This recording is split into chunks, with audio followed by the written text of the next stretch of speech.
Imagine a world without your memories.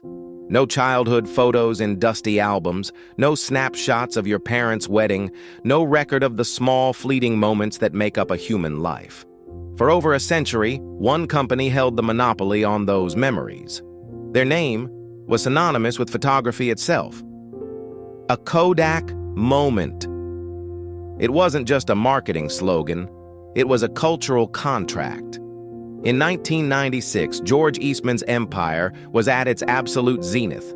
Kodak was the fourth most valuable brand on the entire planet, standing alongside giants like Coca-Cola and Disney. They employed over 140,000 people. They owned 90% of the film market and 85% of the camera market in the United States. They didn't just participate in the industry, they were the industry.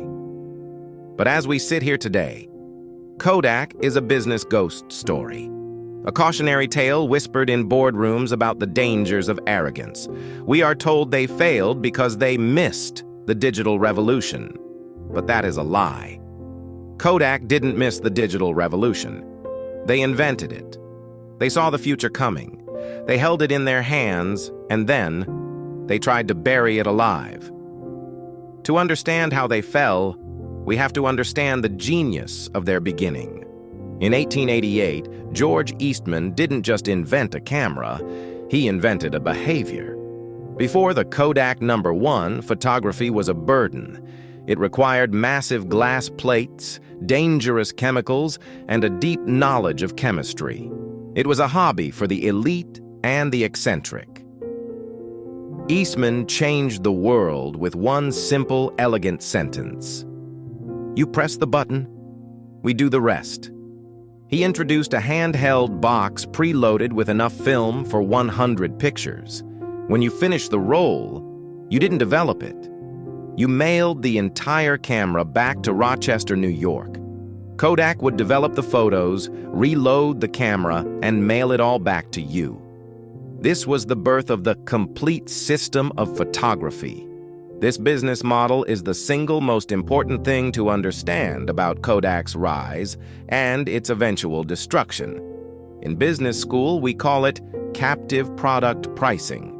Kodak would sell you the camera, the razor, at a very low profit margin. Why? Because they knew that once you owned the camera, you were captured. You would spend the rest of your life buying the blades, the yellow boxes of Kodachrome film, the chemical processing, and the photographic paper for prints. This was a gold mine. The profit margins on a roll of film were staggering, reportedly as high as 80%. Every time a child blew out a birthday candle, Kodak got paid. They weren't just a hardware company. They were a chemistry and paper company disguised as a camera maker. They had created a recurring subscription to human nostalgia, and for nearly 100 years, that subscription made them one of the wealthiest empires in history. Their dominance was so absolute that they became complacent. They believed that as long as humans wanted to remember their lives, they would need film to do it. But in 1975, deep within their own research labs, a young engineer was about to build a device that would make their entire blade business obsolete. In December 1975, a 25-year-old electrical engineer named Steve Sasson was working in a quiet corner of the Kodak apparatus division. He wasn't trying to destroy the company. He was just trying to see if he could capture an image using a new type of sensor called a charge-coupled device, or CCD. The contraption he built was a mechanical Frankenstein. It was the size of a toaster, weighed nearly 4 kilograms, and was held together by a mess of blue wires and circuit boards. It didn't use film. It didn't use paper. Instead, it recorded a tiny, grainy 0.01 megapixel black and white image onto a standard digital cassette tape. To view the photo, Sasson had to hook the tape drive up to a laboratory television set. It took 23 seconds for the first image, a blurry shot of a lab assistant, to flicker onto the screen. It was the world's first digital photograph. Sasson was exhilarated. He knew he had stumbled upon something that would change the world. He called it filmless photography. But when he took his invention to the upper floors of the Kodak headquarters to demonstrate it to the executive board, the room stayed cold. These were men who had spent their entire careers perfecting the chemistry of silver halide and the gloss of photographic paper. They looked at Sasson's toaster, with its low resolution, its heavy battery, and its requirement of a television set, and they laughed.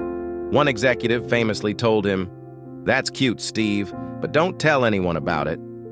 The rejection wasn't because the technology was bad, it was because the technology was too good. The executives did the math instantly. If people could take pictures and view them on a screen for free, the Blade model, the 80% profit margin on film and paper, would vanish overnight. Kodak's entire empire was built on a process that required people to pay for every single click of the shutter. Digital was the ultimate value destroyer. Instead of seeing a new market to lead, they saw an enemy to suppress. They told Sasson to go back to his lab and keep working, but they made it clear. Digital was a research project, not a product. Kodak didn't completely ignore the threat. They commissioned an internal study to find out exactly when digital would become a viable competitor to film. The report came back with a chillingly accurate prediction. Digital would start to eat the film market in approximately 10 years. In the mid-1980s, the tsunami would arrive. Kodak now had a decade to pivot. They had the patents, they had the best engineers in the world, and they had billions of dollars in cash reserves. They had 10 years to turn themselves into a digital company, but instead they used that decade to do something far more dangerous. They doubled down on the past. This is what psychologists call the sunk cost fallacy on a corporate scale. Kodak had invested billions into film factories and chemical processing plants. To shift to digital meant making those multi-billion-dollar factories worthless. It meant firing the chemists, who were the stars of the company, and hiring software engineers, who were seen as outsiders. The culture of Kodak was ink and paper. They were so blinded by the brilliance of their 20th century success that they couldn't see the 21st century cliff they were walking toward. They chose to spend their 10-year window trying to make film better rather than making digital first. By the early 1990s, the 10-year warning was up. The digital tsunami that Kodak's own scientists had predicted was no longer a theoretical threat. It was a reality. But Kodak's leadership suffered from a fatal case of institutional blindness. They looked at the digital cameras of 1992 and saw devices that were expensive, heavy, and produced images that looked terrible compared to high-quality 35mm film. They convinced themselves that the consumer would never trade the rich, soulful quality of a physical photograph for the cold, blocky pixels of a computer screen. They believed they were in the high-quality image business, but they failed to realize they were actually in the convenience and sharing business. In 1996, Kodak launched what would become one of the most expensive failures in corporate history, the Advantix system. It was meant to be the bridge between the analog past and the digital future. Kodak spent an estimated $500 million developing it. The idea was a hybrid. You still bought a roll of film, but the camera recorded digital data about each shot. It even let you preview your photos on a tiny screen. But there was a catch, a fatal Kodak-sized catch. To actually see or share those photos, you still had to take the film to a lab, pay for developing, and wait for physical prints. It was a digital camera that was shackled to a film factory. It was the perfect metaphor for Kodak's soul. They wanted the new only if it protected the old. Even as digital began to win, Kodak's CEOs made a desperate final bet. They decided that if they couldn't sell film, they would sell the prints. They poured billions into easy-share digital cameras and home photo printers. Their strategy was, We'll give them the digital camera for cheap so we can sell them the expensive ink and paper at home. They were trying to force the 20th century razor and blade model onto a 21st century digital world. They didn't realize that the blade had changed.